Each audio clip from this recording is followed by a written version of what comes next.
So it seems like there's 4 levels in this world, and the next one is the CRASH Compactor. That's a clever name.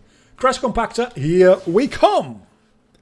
Half an hour into the game, I think this is the 4th level we're in, so they're not very long, as I was expecting. That's mostly for like the YouTube video side of things. Is how long are the videos going to be on average? About like just under 10 minutes. Which is fine, because there's gonna be a lot of them. I was going to ask, is there gonna be a cutscene before literally every flashback tape found? I'm curious to see what the flashback tape, like what that means. Is it like an optional cutscene to show you what happened in Crash 1, 2 and 3? That's certainly what it sounds like. Okay, so you're not actually supposed to get on top of that. I've played too much Crash 1, especially Crash 2 actually, where a lot of the secrets are just, they're not even well hidden, they're just very obscure, is what's going on in Crash 2 specifically, mostly. Secrets don't seem to be as obscure in this game, which is by and large a good thing because they were a little too obscure in Crash 2. The fact that they changed things seems to bother a lot of people oftentimes with like these classic series and franchises. Even like classics can have things improved upon them, and the secrets not being obscure to the point where without the internet you couldn't find them. And I have no idea how people actually found them back in the 90s because they didn't really have the internet as it is today. So who the fuck knows?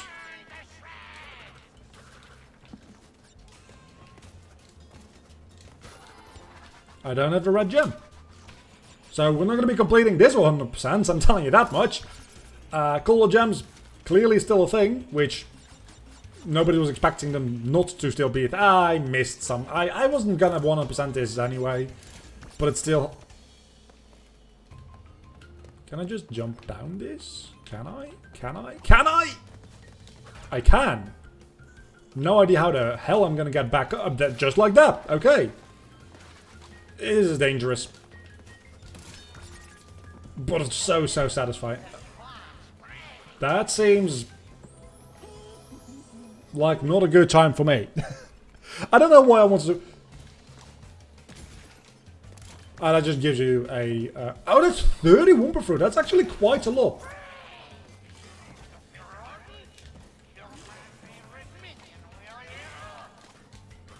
I do like the fact that you have a little bit of like character to...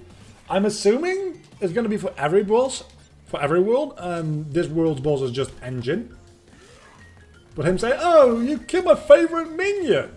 It's a nice little touch. And there's even, if you can see, there's these megaphone things, speakers, as you could call them. Which, yeah, it makes sense that you can hear what he's saying, because there's these things all over the level. So it's fairly well designed in that regard, I'd argue.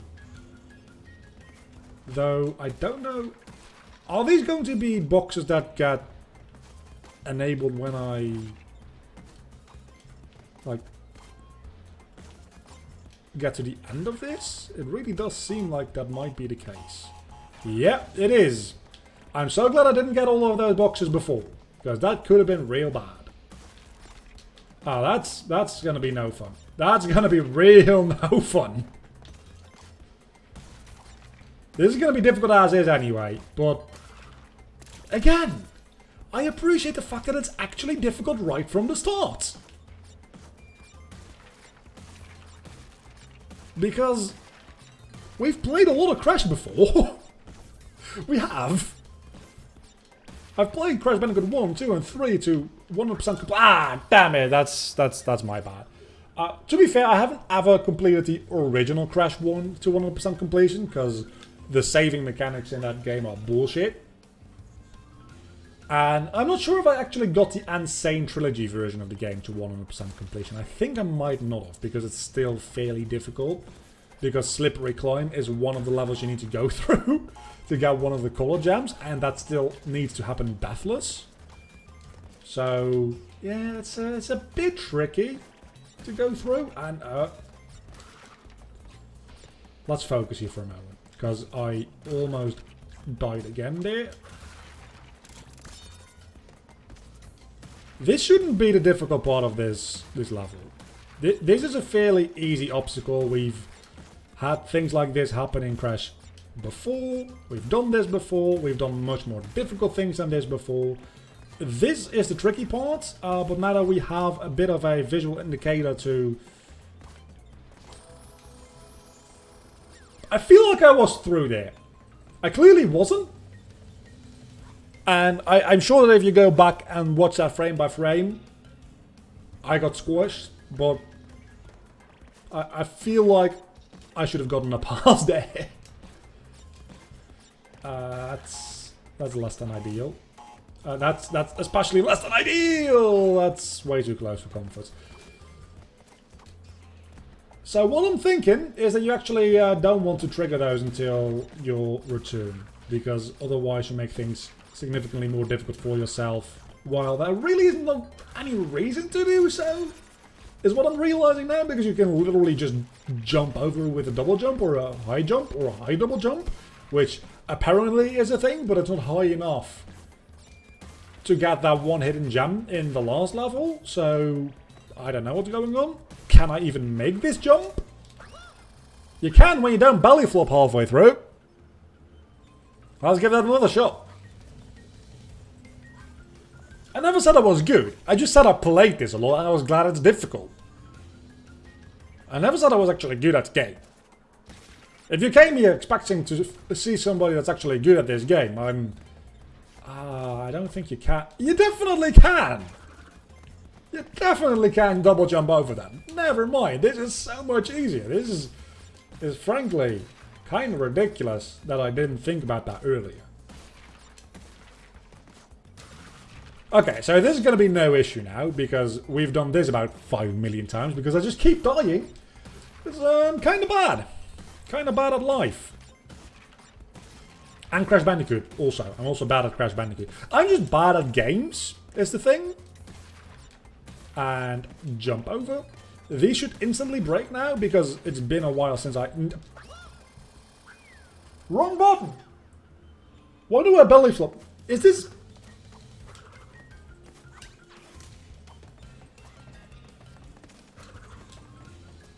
I shouldn't use a belly flop when I press square.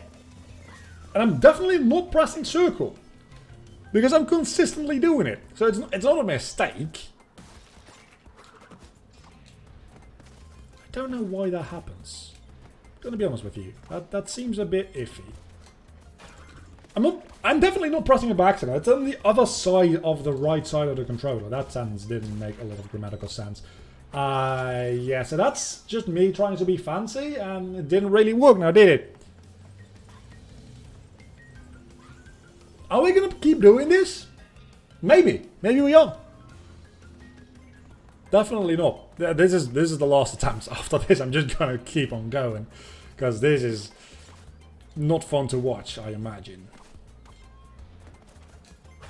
If at any point anybody comes to watch this on Twitch, by the way, I want you all to know there will be a thing for Twitch chats up on the screen, so that people on YouTube can actually see what I'm responding to, if that were to happen. So far it hasn't, and we're like 40 or so minutes in, so who knows. I don't know how long I'm going to be streaming for, or if I'm going to be streaming like after dinner as well. I need to edit these videos. Well, edit. I need to cut them down and upload them to YouTube as well. So maybe... Wait. Does belly flop work with...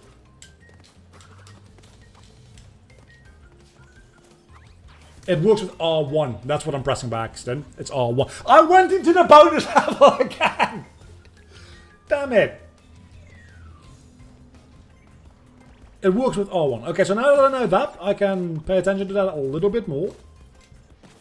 I don't need that last one. Oh, wow. You can almost make that jump. You can probably entirely make that jump. I was just not quite timed well enough to make it all the way. That's going to be a tricky one. I guess we're going to try to go for the middle. Actually. Okay, let's stop trying to be fancy. We're not going to get the box gem anyway because I already missed some boxes. So who gives a crap? And let's just keep moving on with the actual game. Oh, these are boxes. I thought that was just a bridge. I don't know why I thought it was just a bridge, because clearly they look like boxes. There's even a TNT crate in the middle of them. And under them, there is an actual bridge. For some reason, that looked like just a normal bridge to me. Do not ask me why, because there's no good reason for that not to be crates. This is Crash Bandicoot. Of course it's going to be crates. Let's see what's in this direction. Surely something good, right? Wait, what? Wait, what happened? I got myself stuck inside of a block and died. But how are you supposed to... Wait a moment. I also feel like this should be moving me around. I'm very glad that... okay, it does. Never mind. So, can we get on top of it? Yeah, we can. And then... for 3 crates. While I wasn't getting the box gem anyway. That's a bit sad. Okay, jump. Things become significantly easier once you're outside of the bonus level, turns out. The bonus level is where things get difficult. What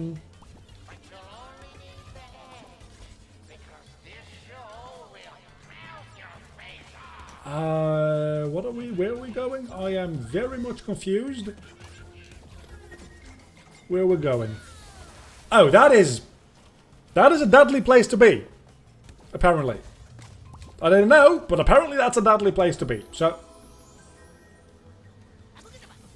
I'm not entirely sure how I feel about that. If you're going to require me to do like jumps with reality shifting phasing powers, I don't think I like the fact that I can just get my foot stuck in something and then die. Oh, it's literally, there was just a flamethrower behind that fence. That also makes perfect sense. We got about halfway through the crates. That was a horrible performance. It also took like 12 minutes to get through this. So... I wish I could set markers in the recording while I was recording. That would make the editing process just that much easier.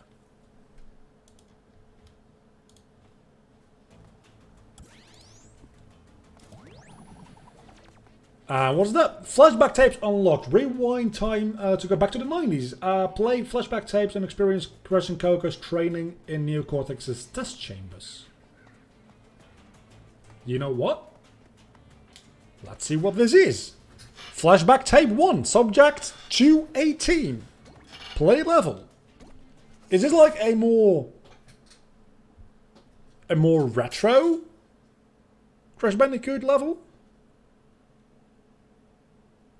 Is this a retro Crash Bandicoot level? Is an even better question. That'd be amazing. Okay, this is not what I expected it to be. I'm not entirely sure I'm very happy with it, but so far, so good.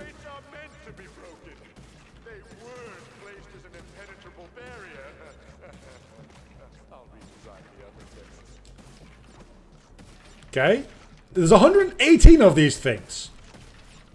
This does seem a lot more like the secret Cortex levels of Crash Bandicoot 1. I think that's 5, yeah. And they are a little bit more tricky as well. So that is... okay. So far so good.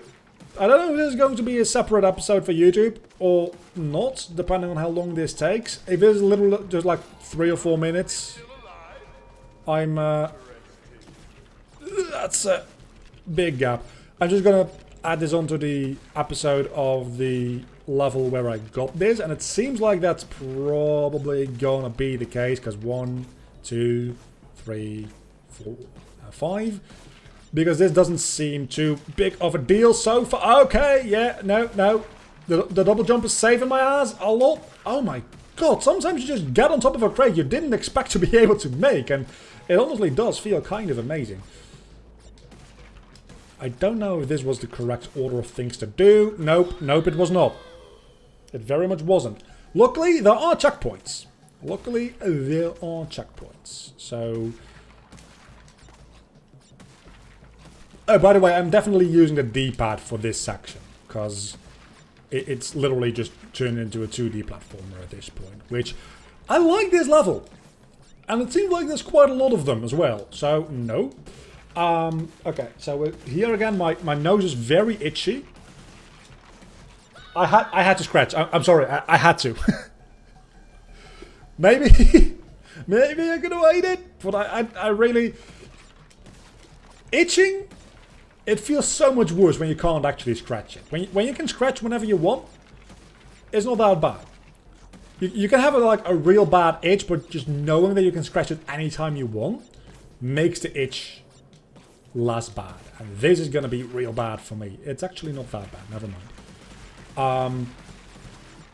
But knowing you can't scratch makes any itch about 1,000 times worse. So what we want to do apparently is go over this entire thing and then make our way back this way by jumping on one crate each and then doing it the exact same way this direction, and then... Well, that's that. That's the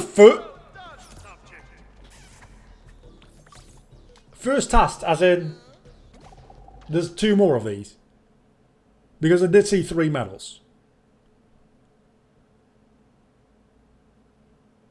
Or is that just the first task because it's the first flashback tape? Okay, that's literally just the first tape. Finish 90% and all. Okay, so you get a blue, a gold, and a platinum? Oh, sapphire, gold, and platinum. That makes all of the sense.